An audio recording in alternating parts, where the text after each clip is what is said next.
సాయిబాబా దేవుడు కాదు అని చెప్పేసి చాలామంది అంటారు కదా. అసలు సాయిబాబా దేవుడా కదా అని ఆలోచిస్తుంటే నాకు చాలా ఆలోచనలు వచ్చాయి. ఆ ఆలోచనలు మీతో షేర్ చేసుకుందామని ఈ వీడియో చేస్తున్నా.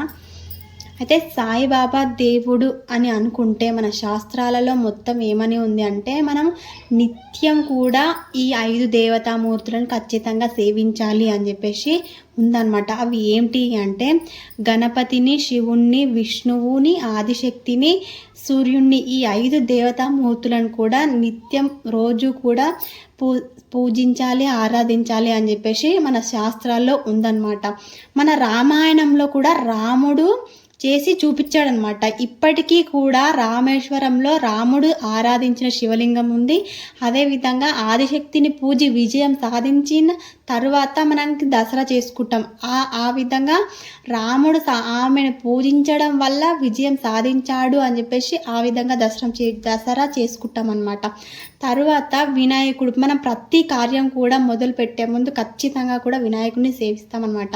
సూర్య నమస్కారం, రామాయణంలో అడుగడుగున కూడా సూర్యవందనం 3 కాలాలలోపు కూడా సూర్య నమస్కారం రాముడు చేశాడు అని చెప్పేసి మనం తెలుస్తుంది అన్నమాట. రామాయణం వింటూ ఉంటే విష్ణువుని ఎందుకు ఆరాధించాలంటే ఉంటే ధర్మాన్ని కాపాడడానికి ఆయన అవతారం దాల్చి స్వీకరించి మళ్ళీ ధర్మ సంస్థాపన చేస్తాడు కాబట్టి ఆ విధంగా విష్ణువు సేవించాలి అని చెప్పేసి మన శాస్త్రాలు, రామాయణం, అన్ని పురాణాలు కూడా అన్ని చెప్తున్నాయి అనమాట. ఇక్కడ ఏ పురాణాల్లో కూడా ఏ శాస్త్రాల్లో కూడా సాయిబాబా గురించి లేదనమాట. అయినప్పటికీ కూడా ఈ దేవతామూర్తులకి వారి ఇష్ట ఆరాధనల విధానాలు ఉంటాయన్నమాట. ఇప్పుడు శివునికి అభిషేకం అంటే ఇష్టం అనమాట, వినాయకునికి గరక పూజ అంటే ఇష్టం అనమాట, అమ్మవారికి కుంకుమార్చన అంటే ఇష్టం, విష్ణువుకి అలంకారం చేస్తే ఇష్టం అనమాట, సూర్యునికి నమస్కారం చేస్తే ఇష్టం అనమాట. ఆ విధంగా వారి ఆ పూజా విధానాలు వేరువేరుగా ఉంటాయన్నమాట. ఇక్కడికి వచ్చేటప్పటికి సాయిబాబాకి వచ్చేటప్పటికి ఆయనకంటూ ఒక పూజా విధానం లేదు. అయితే ఈ ఎప్పటికీ కూడా ఈ సత్య సాయి వ్రతము, వరలక్ష్మి వ్రతం తీసేసి సాయి వ్రతము, ఇలాంటివన్నీ కూడా అక్కడ మన దేవీ దేవతలు ఆరాధించే వ్రతాలు, పూజలు అన్నిటినీ కాపీ కొట్టి ఈ సాయి వ్రతాలు, సాయి పూజలు అని చెప్పేసి చేస్తున్నారు. కానీ సాయికంటూ ఒక పూజా విధానము, సాయికంటూ ఒక ప్రత్యేకమైన పూజా విధానం లేదు. సరే, అయినప్పటికీ కూడా సాయి ఒక అవతార పురుషుడు అని చెప్పేసి అనుకుందాం. అవతార పురుషులు ఎవరు మనకి అంటే రాముడు, కృష్ణుడు అన్నమాట. అంటే ఇప్పుడు రాముడు ఒక మనిషి ఏ విధంగా ప్రవర్తించాలి, ధర్మంగా ఏ విధంగా బ్రతకాలి అని చెప్పేసి రాముడు అవతారం తీసుకొని మనకి ఆయన నడిచి చూపించాడనమాట. కృష్ణుడు నువ్వు ధర్మంగా బ్రతికితే నేను నీ తోడుగా ఉంటాను అని చెప్పేసి ఇక్కడ కృష్ణుడు కూడా అవతారం తీసుకొని మనకి ధైర్యాన్ని ఇవ్వడానికి నువ్వు ధర్మంగా బ్రతికితే నీ తోడుగా ఉంటాను అని చెప్పేసి కృష్ణుడు కూడా అవతారం తీసుకొని చెప్పాడనమాట. ఇప్పుడు సాయిబాబా ఎందుకు అవతారం తీసుకున్నాడు? ఆయన అవతారం తీసుకోవడం వల్ల సమాజానికి, లోకానికి ఇచ్చే సందేశం ఏంటిది అది కూడా తెలియదు. సరే, సాయిబాబా ఒక గురువు అనుకుందాం. సరే, గురువు అనుకుంటే మనకి గురువు అంటే ఏ విధంగా ఉండాలో మనకి ఆదిశంకరాచార్యులు, రామానుజాచార్యులు వీళ్ళు చేసి చూపించారనమాట. ఇప్పుడు ఆదిశంకరాచార్యులు ఆయన ఇప్పుడు మనం పూజలు చేస్తున్నాము అన్న, ఇప్పుడు గురుడులో అన్ని అర్చనలు, అన్ని సేవలు జరుగుతున్నాయి అన్న ఈయననే కారణం అన్నమాట. కన్యాకుమారి నుండి కాశ్మీర్ వరకు కూడా అన్ని దేవాలయాలను పునరుద్ధీకరణ చేసి అక్కడ పీఠాలు స్థాపించారనమాట. స్థాపించి సౌందర్య లహరి ఇలాంటివెన్నో కూడా రచించి మనకు అందించారనమాట. ఇప్పటికీ కూడా ఆదిశంకరాచార్యులు గురు పరంపర ఇంకా కూడా ఉంది.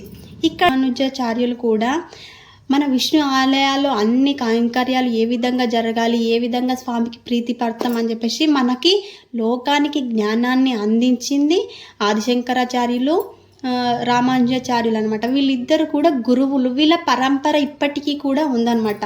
సాయిబాబా గురువు అయితే సాయిబాబా గురు పరంపర ఇంకా ఉండాలి కదా, ఎందుకు లేదు? సరే సాయిబాబా ఒక భక్తుడు అనుకుందాం. భక్తుడు అన్నమయ్య ఆయన పరమ భక్తుడు కాబట్టి అన్నమయ్య రాసిన కీర్తనలు మనం ఇప్పటికీ కూడా పాడుకుంటాం.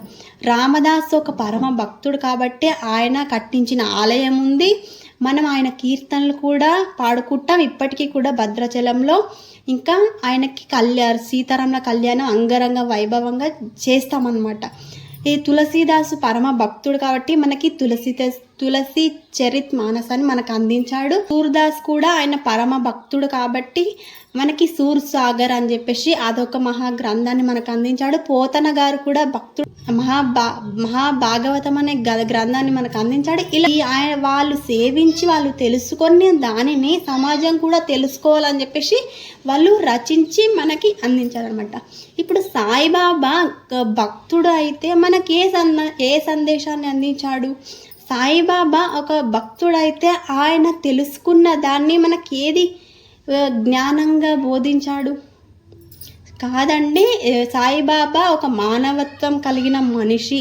ఆయన ప్రేమతో అందరినీ ప్రేమించేవాడు, అందరినీ మంచిగా మంచిగా ప్రేమతో ఉండేవాడు అని అనుకున్నప్పటికీ కూడా మనకి ధర్మంలో మొదటిది ఏంటిది అంటే విష్ణు పూజ చేసిన, శివ పూజ చేసిన, అమ్మవారి పూజ చేసిన, వినాయక పూజ చేసినప్పటికీ కూడా పూజ చేసిన తర్వాత చివరిలో అనేది ఏంటిదంటే సర్వేజన సుఖినో భవంతు, అంటే సకల ప్రాణుల క్షేమాన్ని కోరుకోవాలి.